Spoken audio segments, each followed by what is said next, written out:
Ok, ok. Salut tout le monde. On est samedi aujourd'hui, c'est le 31 janvier, le dernier jour du mois de janvier. Alors, étant donné que c'est le week-end, globalement, il n'y a pas de trading. Le week-end, ce qu'on fait, c'est que on fait le bilan de la semaine, on voit les erreurs qu'on a commises, comment est-ce qu'on peut améliorer. S'il y a des choses à modifier, on modifie. Et puis, on prépare aussi la semaine qui commence. Globalement, c'est à quoi sert mon week-end. Moi, je ne traite pas le week-end, contrairement à certains qui traitent le week-end, notamment les cryptos, parce qu'il n'y a que les cryptos qu'on traite. Alors, mais aujourd'hui, je vais profiter aussi pour soulever. Oh, sorry. Mais aujourd'hui aussi, je vais profiter pour soulever un point important qui concerne la psychologie du trading. Et j'avais insisté une fois dans une vidéo que la psychologie d'un trader va varier en fonction du style de trading qu'il a. S'il fait un style de trading, swing trading, day trading ou scalping. Et il y a une fois de plus, quand je travaillais, je vais fermer la fenêtre.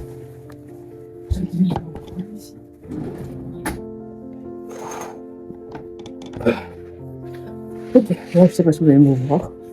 Mais bon, tant pis, j'ai dû fermer la fenêtre pour réduire les bruits. Donc pour quelqu'un qui fait par exemple le swing trading, la psychologie d'un swing trader sera différente de quelqu'un qui fait le scalping. Et comme actuellement je fais le swing en même temps le scalp, et l'erreur fondamentale que j'ai faite cette semaine, c'était un peu de m'entremêler en fait. J'ai pas respecté le principe selon lequel je devais avoir un compte uniquement pour scalper et l'autre compte pour le swing. En fait, j'ai eu à mélanger et tout. Malgré que j'ai pu valider les phases, un des deux comptes que j'ai. Et si je m'amuse, je risque de perdre le second compte. Je vais remonter ça sur ma machine. J'ai déjà fait moins 5% sur le compte. Et c'est pas intéressant. Il y a des gens qui m'ont demandé que c'est quelle propre firme que j'utilise. Alors j'ai déjà eu à évoquer le nom de la propre firme, c'est Fondil Pips. Mais je ne vous invite pas à trader là-dessus tant que j'ai pas encore eu à faire des payouts pour vous montrer en fait que c'est une propre firme qui est valable. Mais bon, vous pouvez aussi faire vos recherches. Et si vous voyez que la propre firme vous paraît légitime ou légale, vous pouvez donc travailler sur cette propre firme-là. Donc globalement, c'est un peu ça. Tous ceux qui ont demandé le nom, voilà le nom de la propre firme. Mais ce n'est pas parce que tu as validé la phase 1 d'une propre firme que ça signifie que tu vas avoir des payouts. Non. Je ne sais pas pourquoi vous me demandez ça. Pourtant, il y a FTMO, il y a Fondetnext, il y en a Topstat. Bref, ce sont des propres firmes qui ont des comptes assez intéressants et qui sont mieux régulés, peut-être, je me dis. Parce que Fondetpips, je crois que contrairement à FTMO et Topstat et Fondetnext, elles, on peut la mettre en quatrième position, je me dis. Malgré qu'il y a d'autres propres firmes que moi je connais pas, ok, qui sont apparemment meilleures. Bref, il y en a tellement.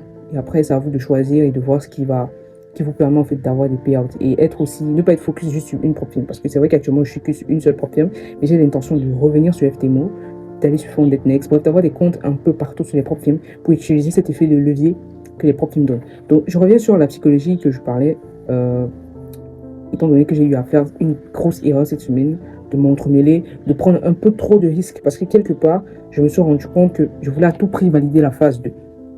Je prenais un peu trop de risques et ça m'a valu ce que ça m'a valu sur le premier compte. C'est vrai que je n'ai pas encore perdu le premier compte et je pense que si je me ressaisis, si je prends les bonnes décisions et que je reste discipliné, je vais pouvoir remonter ce compte-là et finir par valider. Même si ça va me prendre plus de temps pour valider la phase 2, surtout quand ton compte est déjà en gros drawdown. Et je crois que peut-être la meilleure chose que j'aurais dû faire vendredi, c'est-à-dire hier, c'était de ne pas trader, étant donné que j'avais un état émotionnel et mental pas très stable, okay, à cause de beaucoup de réflexions qui venaient dans ma tête et j'étais vraiment pas stable. À cause de ça, je n'ai pas pu vraiment trader de manière un peu. C'est un peu comme quand tu pars à l'examen, quand t'es pas. Tu peux être préparé pendant des mois. Le jour de l'examen, tu foires tout, pas parce que tu t'es pas préparé, mais parce qu'il y a. Ton état n'est pas au top, en fait. Donc, globalement, c'est un peu ça. Et je crois que ce que je vais noter, c'est que lorsque mon état mental ou émotionnel n'est pas top, il y aura deux choses que je dois faire. C'est soit ne pas trader, soit mettre en place une routine pour essayer de me poser sur le plan mental et émotionnel. Bilan du mois de janvier, comment est-ce que je vais structurer le bilan du mois de janvier? Littéralement, si on regarde tout mon mois de janvier, je finis largement en positif, ok? Parce que j'ai déjà pu valider deux phases de deux comptes différents sur mon compte démo sur lequel je travaille, la double structure. Je suis aussi en profit. Je suis quasiment, parce que en fin d'année, j'avais généré quasiment 800 $. Maintenant, je suis à plus de 1600, je crois 1800 bientôt. Donc, globalement, c'est à peu près ça. Je crois que je suis, pas que je crois, je suis en profit largement donc sur cette stratégie. Je pense que si je travaille cette stratégie sur un compte réel, peut-être de 20K, en risquant 100 $ par position, c'est-à-dire 0,5% du capital en propre firme, c'est que actuellement je suis à quelques pas de valider en fait la première phase, parce que sur FTMO, valider la première phase c'est 10%. Donc littéralement, je vois qu'avec cette stratégie, il me faut entre 2 mois et 2 mois et demi au plus pour valider la première phase, et notamment approximativement la même chose. Donc globalement, je suis en train déjà d'analyser que bon, si je prends un compte propre firme au mois d'avril, c'est vrai que les opportunités qu'on a forcément eues, on n'aura peut-être pas les mêmes opportunités, peut-être on en aura des meilleures. Et c'est vrai qu'il y a aussi des opportunités que j'ai un peu forcées, okay, globalement, que j'ai pris à certaines heures, qui n'étaient pas conseillées de prendre des trades. D'autres seront avérés positifs, d'autres négatifs. Globalement, c'est un peu ça. C'est ça un peu qui fait que ça gonfle littéralement mon profit ou que ça réduise. Globalement, je ne sais pas encore. Mais une chose aussi, c'est que je suis approximativement entre 2 à 3 mois pour valider la première phase. C'est vrai que beaucoup de gens vont dire que, bon, valider la première phase, ça te prend 2 mois. Ça, c'est dans le sens où si je risque 0,5%. Ok, si je risque 0,5%, c'est-à-dire 100 dollars sur un compte de 20K. Mais si c'est que je pars avec 1%, c'est qu'actuellement, j'ai largement validé. Donc, je suis en train de voir est-ce que je vais prendre 1% par trade, parce qu'en prenant 1% par trade, je pense que, étant donné qu'on va chercher un RR de 3 et que bon, il me suffit de prendre juste peut-être, bon, pas qu'on va chercher un RR de 3, on va chercher un RR supérieur à 2,5. Donc parfois je peux avoir des opportunités où j'ai 4 de RR, je peux avoir des opportunités où je n'atteins pas forcément le target final, mais je sors en profit. Donc limite, je pense que si je risquais 1%, si je risque 1%, c'est que actuellement j'ai littéralement validé bientôt la deuxième phase, ok? Dans le sens où en moins de 2 mois et demi, je valide les deux phases avec la stratégie double structure. Donc, il y aura deux façons de faire. Soit je vais aller avec de manière agressive, ok, pour valider vite les phases, et maintenant aller un peu de manière conservatrice sur le compte validé, sur le compte funded, ou tout simplement continuer à être agressif même avec un compte funded. Parce qu'après, quand tu valides, quand tu as un compte funded, il faut pouvoir au minimum le garder, même si c'est 2-3 mois, histoire d'avoir un retour sur investissement. Sinon, globalement, si tu es funded et que tu perds encore le compte, ça ne marche pas trop comme ça. Donc, c'est à peu près ça. Tout à l'heure, on va se retrouver sur l'ordinateur où je vais faire, j'espère avoir le temps, de faire le bilan complet de ma semaine. Et aujourd'hui, j'ai un call avec un trader qui est dans la formation de Benjamin. Bon, on va s'échanger à 15h30. Donc, d'ici quelques heures, parce qu'actuellement, il est bientôt 12h. Et puis bon, on verra ce que ça va donner. Je ne sais pas trop ce qu'il veut me partager concrètement, mais je vais quand même faire un effort d'écouter tout ce qu'il a à dire. Forcément, il va m'apporter de la valeur et peut-être vice versa, je ne sais pas. Donc, je vais vous faire un retour par rapport à cela. Et puis, bah, c'est à peu près ça.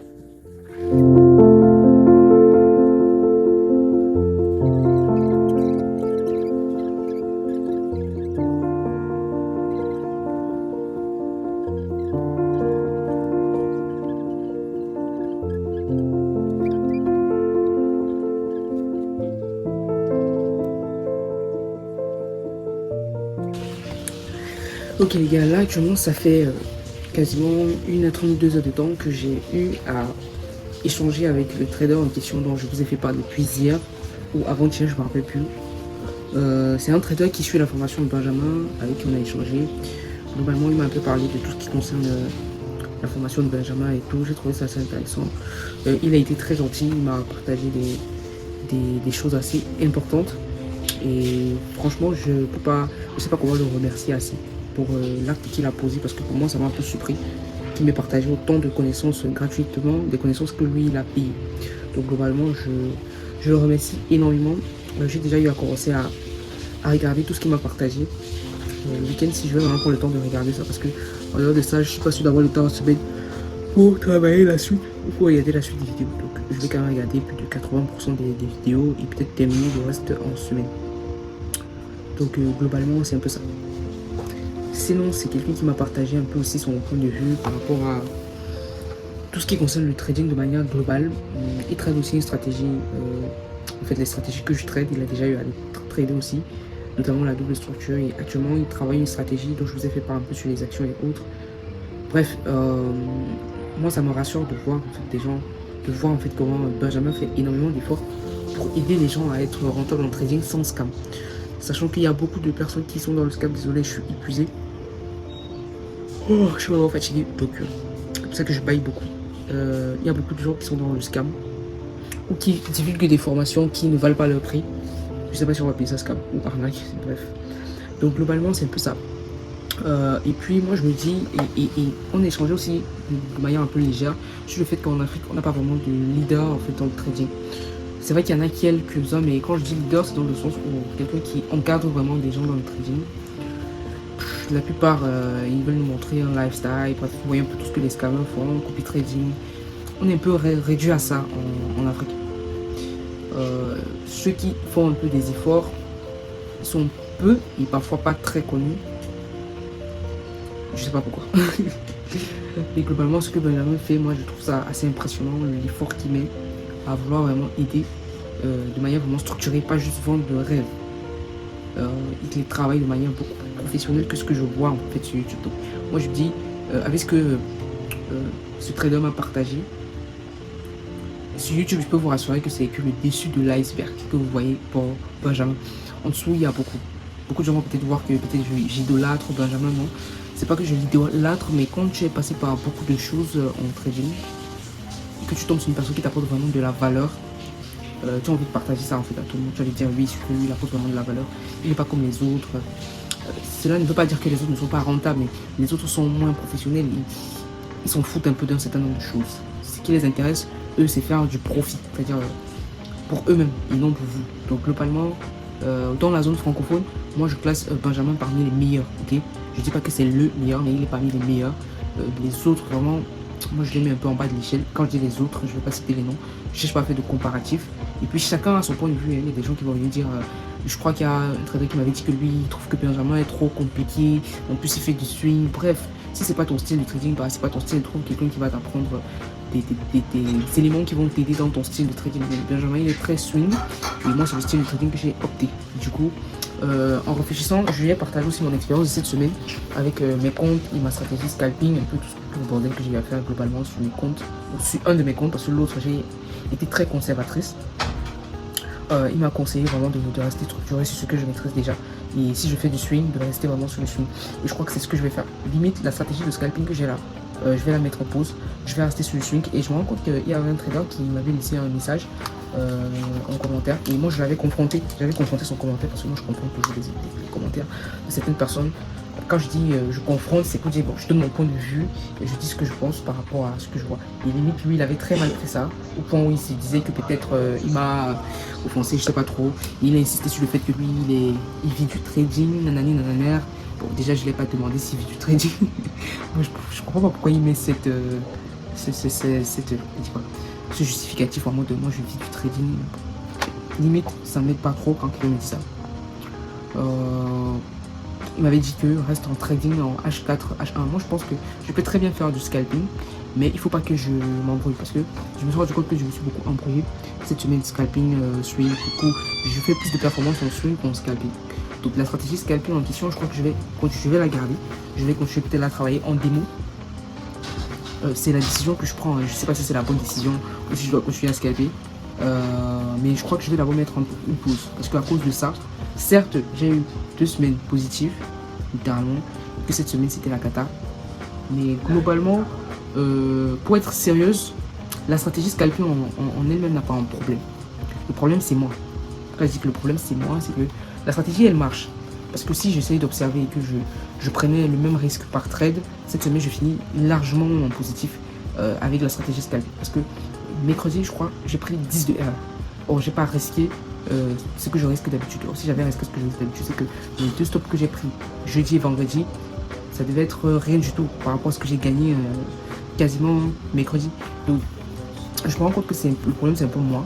Et je vais d'abord mettre pause dessus. Mieux, je me structure sur mon swing. Progressivement, ça prend le temps que ça va me prendre. Et puis, on va. Globalement, c'est un peu ça. Je crois que c'est la décision que je vais prendre. Et puis, bah, certes, je serais tenté de reprendre le scalping, mais je crois que je vais mettre pause. Je sais pas trop. Qu'est-ce que vous en pensez? Dois-je mettre en pause le scalp? Dois-je continuer à scalper? Ou Bon, et aussi, le fait que je scalpe a beaucoup influencé sur mes émotions cette semaine. Parce qu'il faut aussi voir que la psychologie d'un scalper est totalement différente de la psychologie d'un swing. À mon avis, hein, je peux aussi me tromper, mais à mon avis, c'est ce que je vois. Et malgré que je prenais un trade par jour, j'avais une certaine pression à observer comment le prix monte, descend et tout. Et du coup, quand je faisais une culture partielle, il fallait que je déplace le stop, machin.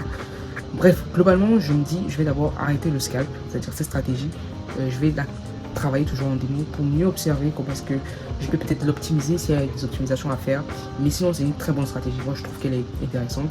Je vais voir peut-être comment l'introduire dans un futur proche. Mais sur un autre compte un peu peut-être gros, je sais pas. Je sais pas. Mais bon, je préfère d'abord rester scotché sur mes stratégies swing, notamment sur le gold, comme j'ai dit. Je vais rester focus sur le gold avec les deux stratégies que j'applique, notamment tricycle gold en swing et puis break-zen. Je préfère rester focus dessus. C'est vrai que break-zen sur d'autres actifs n'est pas très intéressant en soi. Sur l'US30, sur le pétrole, sur JBPCHF, c'était des actifs que je voyais à fort potentiel. J'ai fait des gains avec ces actifs, mais c'est très compliqué parce que le stop loss il est énorme et la seule paire de devises qui est assez volatile actuellement, ou les seules paires de devises extrêmement volatiles actuellement, c'est l'US30 et le gold. Donc, en dehors de ça, il y a des moments où le marché range beaucoup, du coup tu prends un trade toute une semaine, ça range. C'est compliqué, raison pour laquelle j'ai décidé, vu que j'ai déjà 2-3 stratégies sur le gold, parce qu'il y a aussi la stratégie IVC sur le gold, que je peux aussi appliquer simultanément. Je pense que je vais juste me focaliser sur le gold, ok, sur mes différents comptes prop team. Je crois que c'est la meilleure décision. Laisser le scalp, quand je dis laisser, c'est pas que je jette à la poubelle, mettre ça en pause parce que j'ai trouvé un edge sur les marchés et je peux pas laisser ça. Donc je vais peut-être continuer à travailler ça.